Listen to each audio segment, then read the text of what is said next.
네, 김진팔입니다. 여기 보시면은 일단 이렇게 길이 이런 식으로 나 있는 것을 볼 수 있습니다. 바로 이 부분이죠. 네, 이 부분이 비슷해 보이는데요. 지금 여기 이렇게 동그라미가 쳐진 이 부분은 나타나고 있지 않습니다. 그러나 지형상 여기가 가장 흡사해 보이는데요. 이 내용은 이란의 그 미사일 쏘는 구멍이거든요. 그런데 미국이 구멍에다가 폭격을 해서 다 구멍을 막았는데 이란이 5개 중에 4개를 복구하고 이 마지막 5번째 이것도 복구 중이다. 그러한 내용입니다. 이 장소는 네, 이란에 있는 이 지역 이름은 이제 테헤란 근처인 것 같은데요. 여기가 테헤란이고 여기 카라지 뭐 그런 동네인데 아비에크 뭐 이런 동네 근처에 있는 산골짜기에 있는 것입니다. 이게 오래된 구글 사진이라서 이렇게 보이는 것 같습니다. 최근 위성 사진에 따르면 이란이 가즈비 나비에크에 있는 지하미사일 시설 입구 5개 중 4개를 재개방하고 안전조치를 완료한 것으로 나타났습니다. 나머지 1개의 입구도 부분적으로만 확보된 상태입니다. 이 시설은 미사일을 내부에 가두기 위해 미국과 이스라엘 공습 목표물이었습니다. 미국 정보당국은 이란이 지하미사일망의 약 90%에 대한 접근권을 되찾은 것으로 평가하고 있습니다. 미국도 이란이 파괴된 거 90%를 이제 또 회복했다 그런 식으로 평가하고 있는 것 같습니다. 네, 이거는 레바논에서 헤즈볼라의 드론 사용 사례를 편집해서 모은 것인데요. 상당히 활발하게 많이 사용하고 있는 것을 알 수 있습니다. 여기서는 그 중장비, 뭐 불도저 같은 거 있잖아요. 불도저나 포크레인 같은 거를 파괴하는 영상이 많이 나오고 있어요. 가자지구 스타일로 그 이스라엘군은 현지에 건물들을 뽀개는 거를 하고 있거든요. 근데 이제 그런데 사용되는 중장비나 그런 것들 탱크 뭐 장갑차 다 부셔요. 길거리 지나가는 차량도 부시고 있죠. 이거 우크라이나전에서 많이 보던 거죠. 이스라엘이 새 나라에서 1000제곱킬로미터가 넘는 영토를 점령했지만 서방은 이러한 침략 행위를 외면하고 있다. 파이낸셜 타임즈. 파이낸셜 타임즈는 그 유럽, 영국 건가? 그런데 지금 보면은 이스라엘을 비난하고 있죠. 왜냐고요? 우크라이나 전쟁으로 가야 할 무기와 자원이 이스라엘로 가고 있기 때문에 이 영국이나 유럽은 싫어한다 그랬죠. 그런 맥락이 있는 것입니다. 네, 트럼프 대통령은 그 백악관의 새로운 그 뭐 무도회장 그 공사 현장에서 인터뷰를 하고 있습니다. 이란으로부터 핵 폐기물을 얻는 것은 심리적으로 중요하다. 무슨 말인지 모르겠어. 폐기물을 왜? 트럼프는 이란에게 얼마나 많은 시간이 있는지에 대해 매우 명확한 답변을 내놓았습니다. 한번 볼까요? Saturday, Sunday, something, maybe early next week, a limited period of time. 며칠이 걸릴지 모르겠다고 합니다. 토요일이 될지 일요일이 될지 아니면 다음 주가 될지 언제 폭격을 해야 될지 나도 모르겠어. 이란이 학이 딸렸지라고 하지만 사실은 그게 아니지 않을까? 이것 때문이지 않을까 지금? 안 내려가고 있잖아. 104달러 근처에서 공매도를 친 것 같은데 안 내려가. 시장은 야 빨리 공격해 우리 상승에 배팅했단 말이야. 근데 공매도를 친 것 같아. 그래갖고 내려가야 돼. 한 94달러쯤 내려가야 먹을 것이 있는데 공매도를 쳤는데 안 내려가니까 야 내려갈 때까지 나 공격 안 할 거임. 이런 얘기처럼 들리지 않습니까? 트럼프 대통령은 이란에 주말까지 전쟁 종식을 위한 협상을 타결할 시간을 주었다. They would have opened it up 3 days ago. They came to us. 이란과의 전쟁 다시 불붙을 위기. 트럼프 이란이 동행여 징수를 계속하려면 호르무즈 해협 개방을 허용해야 한다며 거부. 그들이 하루 5억 달러를 버는 거 원치 않는다. 하지만 이란은 바로 어제 호르무즈 해협을 관리한 새로운 기구 설립을 발표했습니다. 이란은 해협에 대한 통제를 강화하고 이 기구가 해상 교통을 관리하며 통행료와 통행 제한 조치가 세계 해운에 미치는 영향을 실시간으로 보고할 것이라고 밝혔습니다. 트럼프는 이를 받아들일 수 없어 보입니다. 전쟁이 다시 불붙을 조짐입니다. 트럼프의 말 구두 개입. 트럼프의 그 석유 시장에 대한 구두 개입이 이제 먹히지 않기 시작했어요. 이제 사람들에게 그 양치기 소년 효과가 나타나기 시작했어요. 그죠? 나토 호르무즈 해협 지원 임무 논의죠. 7월, 8월 이렇게 앙카라에서 열리는 나토 정상회의에서 여기다 우리가 군대를 보낼지 결정할 것이라고 합니다. 이란이 곧 다시 영공을 폐쇄할까요? 어제는 드론 활동으로 인해 호르무즈 상공 해협 상공에서 이란 방공망이 가동되었습니다. 여기서 이렇게 들썩들썩 하는데 뭐 방공망 가동되고 뭐 폭격하고 뭐 드론 뭐 어짜고 저짜고 하는데 그게 유가가 떨어지겠어?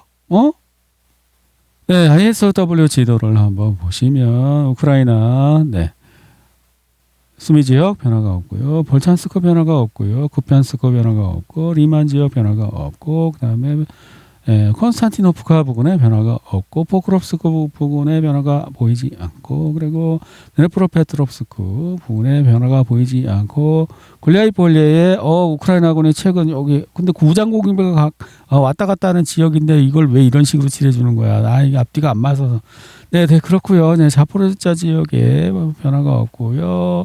헤르손 변화가 없습니다. 네, 오늘도 러시아는 우크라이나 여러 지역에 이제 드론이나 기타 공격을 하고 있습니다.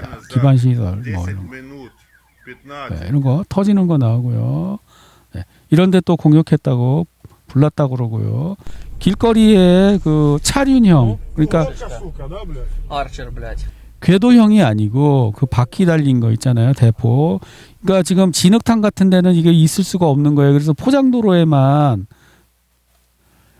서구식 차진형 자주포 지금 이거 얘기 나오잖아요. 여기 이제 분석에 따르면 이게 빨라서 좋긴 한데 진흙탕에서는 잼뱅이라 포장도로에만 있을 수 있다는 거예요. 그러면 어떡하겠어요? 찾기 쉽잖아요. 포장도로만 쭉 따라가면서 정찰하면 되잖아요.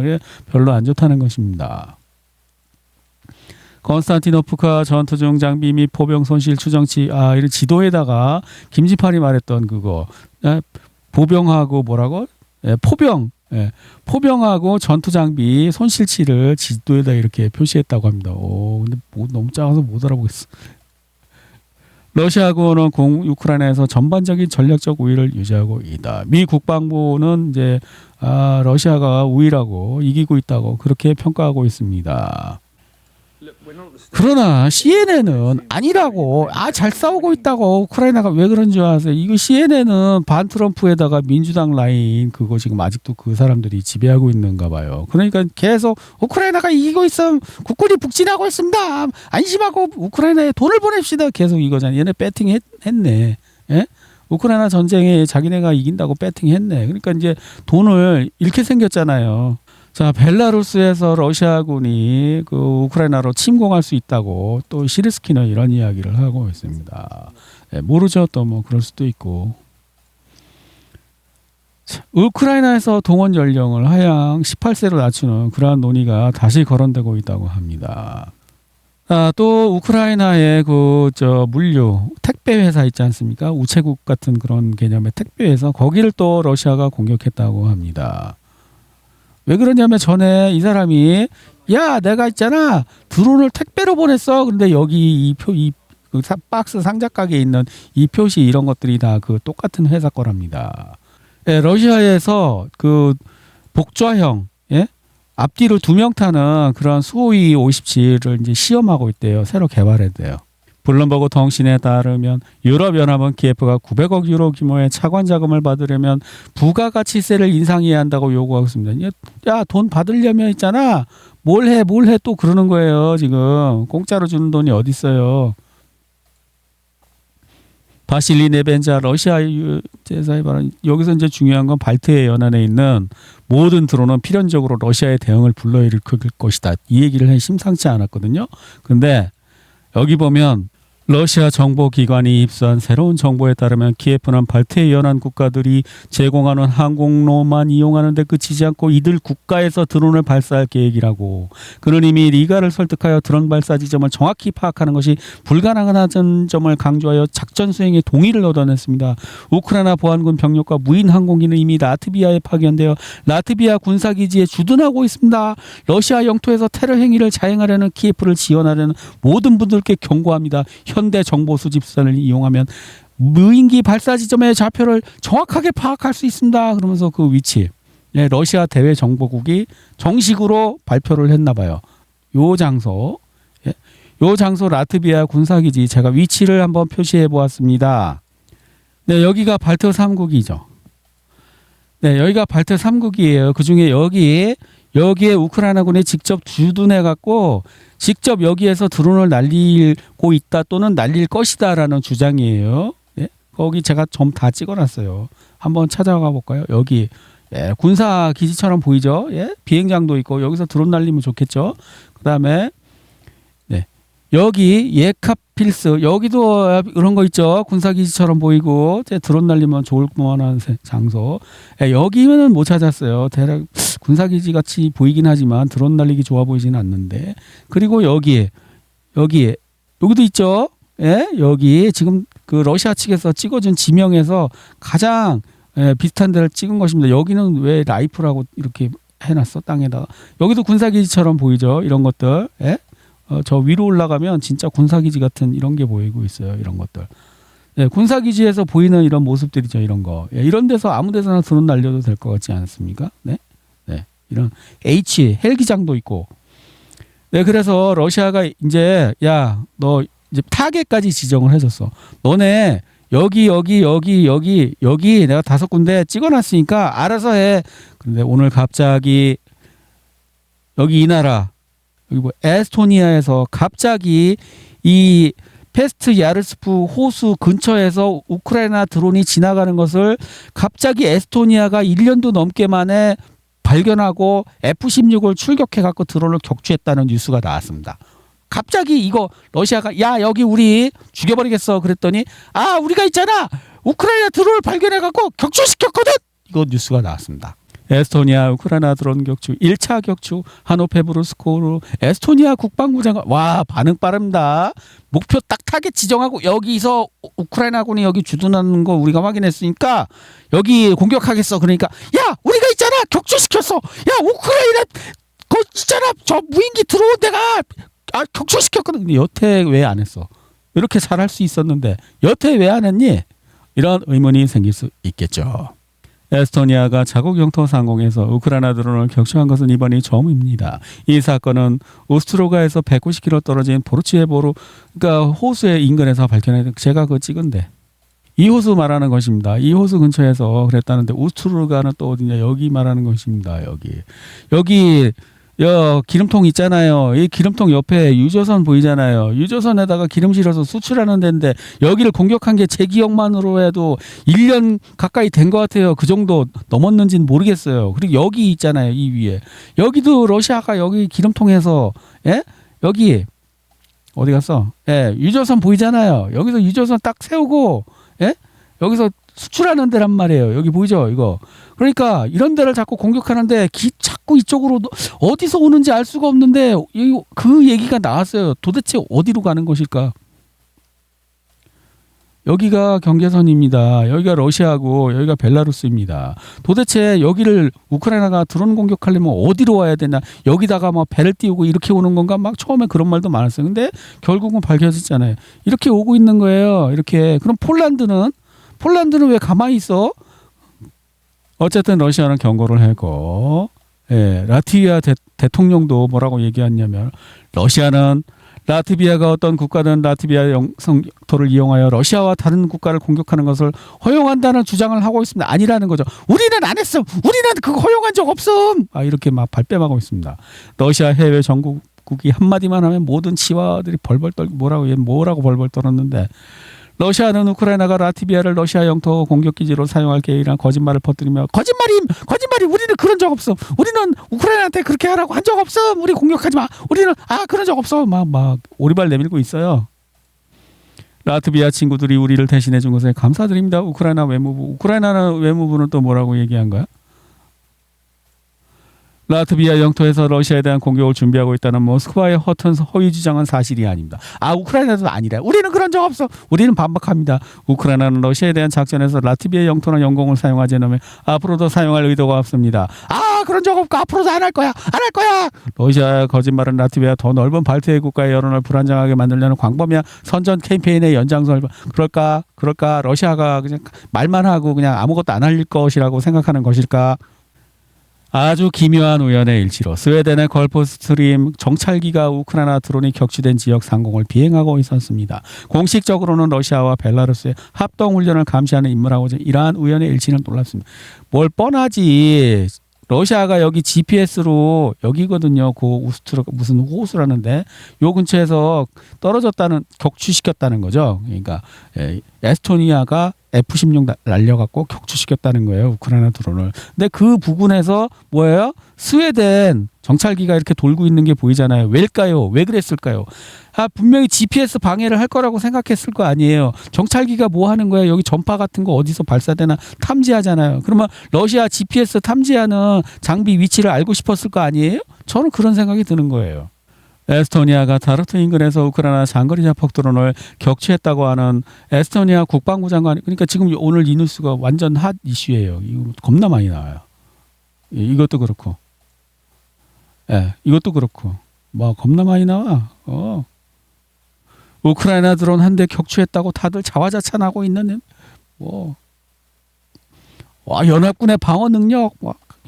오늘 연합군의 방어 능력과 행동 준비 태세가 강력하게 보여줬습니다. 막 에스토니아 막 자랑하고 있고, 우크라이나 외무부 대변인은 영공 침범에 대해서 러시아의 책임이고 우리는 한 적이 없고 막 기타 등등.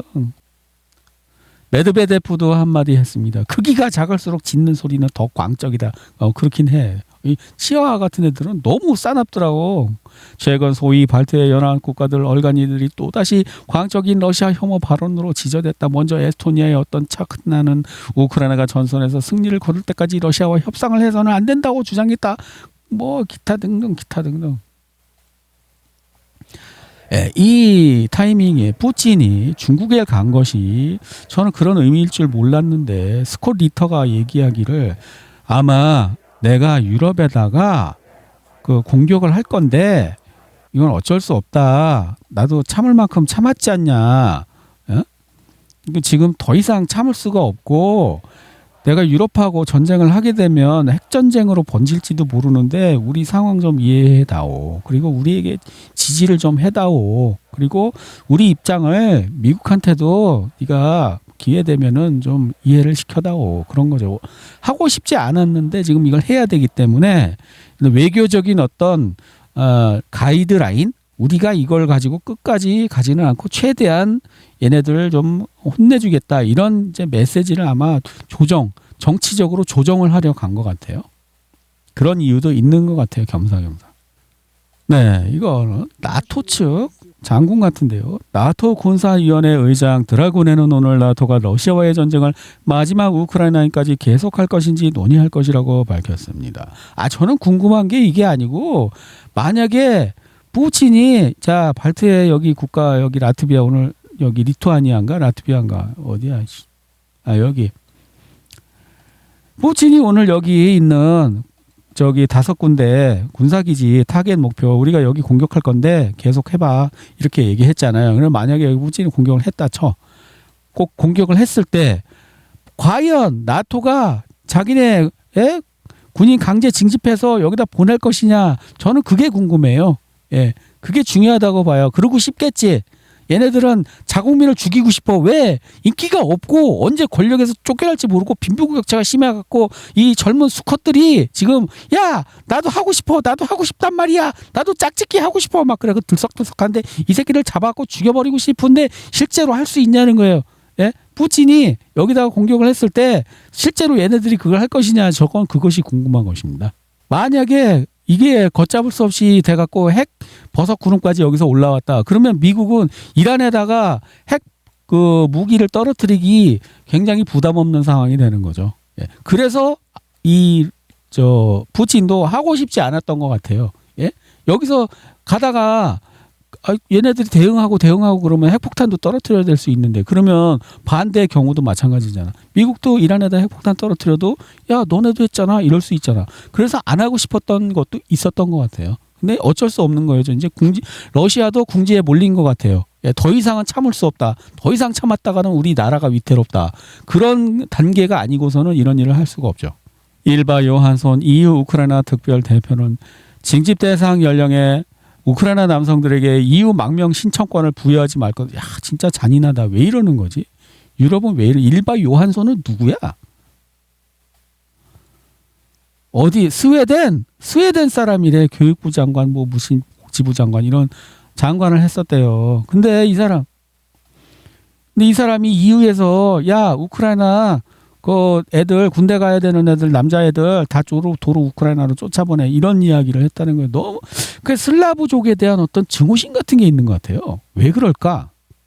제가 그래서 이제 연구를 해봤는데요. 여기가 카자리아라는 옛날 그 왕국이 있었는데 여기가 흑해잖아요. 여기 우크라이나가 여기 있는 거잖아요. 그리고 지금 여기는 남부 러시아 이쪽 지역이잖아요. 이쪽은 뭐 구르지아, 조지아 뭐 이런 거 나라들 있고 카스피에 있고. 그럼 여기 이 나라에 옛날에 이런 나라가 있었는데 이 나라의 민족 구성이 대부분 이쪽 슬라브 계통하고 터키 계통이었대요. 예, 그러니까 여기가 이 나라가 유대교를 국교로 그 한 거예요. 유대교를 국교로 한 이유가 뭐냐면은 카톨릭을 국교로 하면 로마가 시키는 대로 해야 되잖아. 이슬람교를 국교로 하면 메카에서 사우디 메카에서 야 모하메드가 이렇게 말씀하셨다. 그래야 되잖아. 그래서 국교는 있지 않습니까? 항상 삐리삐리한 신흥 종교를 국교로 삼아요. 그 콘스탄티누스 황제가 여기 콘스탄티노플 여기에서 지금 터키 이스탄불이 되었죠. 여기에서 기독교를 공인할 때도 마찬가지. 그때 기독교는 완전 삐리삐리한 신흥 종교 힘이 없었거든. 왜 그러냐면 자기가 주도권을 잡고 휘두르려면 상대방이 나보다 세면 안 되잖아요. 그래서 그때 당시 유대교가 가장 삐리삐리한 종교였나 보죠. 그래서 정책적으로 이 카자리아는 유대교를 받아들였다는 것입니다. 그래서 어떻게 해요? 실제로 유대교가 좋아서가 아니라 정치적으로 종교를 이용하기 위해서는 항상 어떤 정권이든 다 권력자는 그런 식으로 해. 자기가 주도권을 잃기 싫잖아요. 그런데 지금 여기 판도를 보면 여기가 지금 드네프르 강이잖아요. 여기가 크림반도잖아요. 지금 드네프르 강 오른쪽이에요. 그러니까 완전히 이 슬라브 그 이제 러시아 지금 러시아 그쪽 있는 거란 말이에요. 이 사람들이 유태인 실제로 나치가 히틀러가 죽이고 싶어했던 유태인의 실체예요. 종교적으로는 유태인이지만 혈통적으로는 슬라브계란 말이에요. 대부분. 지금 이게 2차 세계대전 때 폭발한 거지 그 전부터 이 갈등이 있었던 거예요. 이 사람들이 아마 이쪽 유럽 쪽으로 넘어가서 뭔가 지금 이 한국인이 미국에 가갖고 막 장사해서 막 그거 하는 것처럼 해외에 왔으니까 얼마나 그 남의 나라 동네니까 얼마나 열심히 악바리 같이 일해서 돈을 벌어 모았겠어요. 그러면 현지인이 볼 때는 기분이 나쁜 거지. 어디서 굴러온 돌이 응? 저 박힌 돌을 뺄라고 그래 이런 느낌 나지 않겠어요? 예? 그러니까 지금 그 갈등이 여태까지 온 거예요. 이거는 유태인에 대한 그 증오심이 아니고 슬라브계 유태인에 대한 증오심이었던 거로 저는 생각돼요. 헨리 8세는 이혼을 승인하지 않는 로마 카톨릭과 결별하고 국왕이 교회의 수장이 되는 영국 국계회를 설립했잖아요. 왜? 로마 카톨릭이 자꾸 야 내가 좀 저 여자가 더 이쁜데 지금 살고 있는 이 여자는 늙어갖고 하고 싶지 않아. 야 이혼하고 딴 여자랑 할래. 막 그런데 카톨릭이 하지마 안 돼. 내 사생활 로마 카톨릭이 뭔데 왕이 내 아랫도리 문제를 간섭을 해. 막 이런 거잖아요. 그러니까 국교를 할 때는 뭐라고? 그때 이 신교도잖아요. 신교. 이건 로마 카톨릭은 국교고 신교가 그때 삐리삐리한 종교였단 말이에요. 신흥 종교. 그래서 국교가 된 거예요. 예? 영국 왕이 지 맘대로 휘두를 수 있기 때문에. 푸틴 러시아와 중국은 세계 무대에서 중요한 안정화 역할을 한다. 그러니까 내가 지금 유럽이랑 한판 할지도 몰라. 이 새끼들이 자꾸 우리를 위협하기 때문에 도저히 참을 수 없는 상황이 되었어. 그러니까 오해는 하지 말고 이거 어느 선까지는 내가 지킬 거니까 너네도 마음의 준비를 하고 있어. 지금 이런 얘기도 할 수 있어요. 중국이랑. 블룸버그 데이터에 따르면 러시아 루블화는 이번 분기에 세계에서 가장 좋은 성과를 보인 통화로 4월 이후 달러 대비 12% 상승하여 현재 70루블에 거래되고 있으며 그러니까 러시아 돈이 가치가 있으면은 그 러시아가 국력을 세다고 보고 러시아에 돈 불러주면은 내가 떼이진 않겠다 이런 느낌인 거잖아요. 대신 이제 환율에서 러시아가 수출하는 물건은 이제 루블로 바꿨을 때 돈을 조금 환전받으니까 이제 안 좋은 거죠. 예, 좋은 점 있으면 안 좋은 점도 있고. 루블화가 세계 최고 통화 순위에서 1위를 차지했습니다. 블룸버그. 터키는 불가리아의 영토를 거쳐 루마니아까지 이어지는 12억 달러 규모의 군용 연료 파이프라인 건설을 제안했다. 이쪽에 우크라이나가 자꾸 속색이니까 야 이쪽으로 하면 어떠냐? 또 이런 이야기 같습니다. 예, 그리스는 그 우크라이나 그 드론 해상 드론 발견됐죠. 그래서 유엔에다가 항의하겠다고 우크라이나는 물러나라. 우크라이나는 사과하라. 유엔에다 호소하겠다. 그런 이야기입니다. 중국 외교부는 시진핑 주석이 트럼프 대통령에게 푸틴이 우크라이나 군사작전 개시 결정을 후회할지도 모른다고 말했다는 파이낸셜 타임즈의 보도를 순전히 날조된 것이라고. 파이낸셜 반은 왜 그러는 거야? 트럼프 역시 나 그런 말 한 적 없어. 시진핑이 푸틴이 우크라이나 전쟁 후회한다고 그런 말 난 한 적 없어. 또 이렇게 이야기합니다. 리투아니아 외무장관은 또 러시아의 칼리닝그라드 공격해야 된다고 헛소리를 하고 있어요 지금. 그래서 이게 시작이 되면은 핵전쟁까지 갈 수가 있기 때문에 그것을 이제 막기 위해서 어떤 그 일을 해야 되는지에 대한 내부적인 그걸 조율을 하겠죠. 핵전쟁이 일단 시작되면 중국도 불똥이 튈 수 있잖아요. 왜 그러냐면 그 데드핸드나 그 이스라엘의 그 무슨 삼손 옵션이나 러시아의 데드핸드나 이런 거는 야 우리나라가 망하는데 왜 그런 세계가 왜 필요해? 그런 그 가치관이거든요. 내가 망하면 전 세계가 다 망해야 해. 이런 거에 입각해서 됐기 때문에 만약에 여기서 핵전쟁이 나갔고 그게 확전이 되면은 전 세계가 멸망할 수도 있기 때문에 미리 중국한테 가서 우리가 이 정도 할 거니까 이해해줘. 또 미국하고도 얘기를 해야 되겠죠. 그러면 중국이 시진핑이 트럼프한테 얘기해 줄 수도 있고 아니면은 푸틴이 얘기할 수도 있고 그런 상황이 아마 협의하에 이제 여기서만 살짝 하겠다 이런 조율이 필요할 거예요. 예. 네, 오늘도 김진팔 채널을 후원해 주신 거창한 구독자님 감사드립니다.